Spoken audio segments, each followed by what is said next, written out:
আমি তো ভালো করে আছি, বিটি রেখে দেখি একদম নিশ্চয়ই দেখবো। নাতনা রেখে দেখবে। তো এই দেখো ভাই দেখতে হবে ঠিক ঠিক,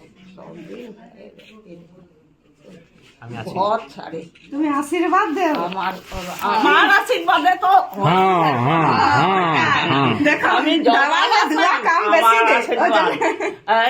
মা আমাকে আশীর্বাদ দেয়, ও বাবা আমার আশীর্বাদ।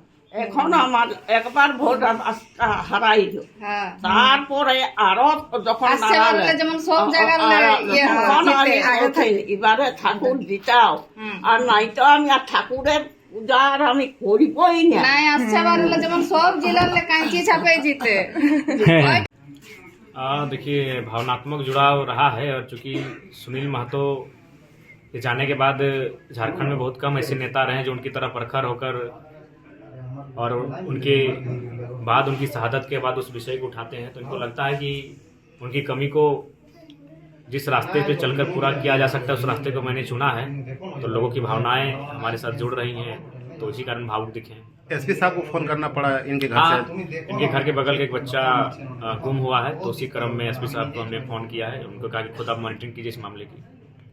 खूब सारा आशीर्वाद दिए दादी जी और उनके नहीं, माँ। अक्सर जब भी यहाँ आते हैं तो ये ढेर सारा प्यार और आशीर्वाद देते हैं, और इन्हीं का आशीर्वाद है, इन्हीं जैसी कई माताओं अभिभावकों का आशीर्वाद है जिसके कारण हम चुनाव जीत के यहाँ एक तक आए। शब्द वो कह रहे थे कि अगले बार अगर आप सीएम नहीं बनेंगे तो पूजा करना छोड़ देंगे, बांग्ला भाषा में बोल रहे थे वो। नहीं, भावनाएं हैं, लेकिन ऐसा नहीं है। अपना जो भी आस्थाएं हैं उस आस्था को लोग खोजना चाहिए। हमारा इंसान का काम है प्रयास करना, अगर प्रयास सफल ना भी हो फिर भी उसके ऊपर जो आस्था है उसको बरकरार रखना चाहिए मानव जीवन में। क्या संदेश देंगे? संदेश यही देंगे कि बिल्कुल इनकी दुआएं लगें, इनका आशीर्वाद लगे, अगली बार हम लोग सरकार बनाएं। और फिलहाल जो सरकार है उसको तो यही संदेश देंगे कि सुनील दादा झारखंड मुक्ति मोर्चा के सेनापति थे, सिपाही नहीं सेनापति, और उस सेनापति की हत्या हो चुकी है। ना उसकी एनआईए जांच की अनुशंसा कर रही है और ना ही उस परिवार की सुधि ली जा रही है। आज हमको लगता है कि शायद झारखंड में कोई पूर्व सांसद ऐसा होगा जिनका घर और मकान इस प्रकार होगा, इस जर्जर अवस्था में होगा।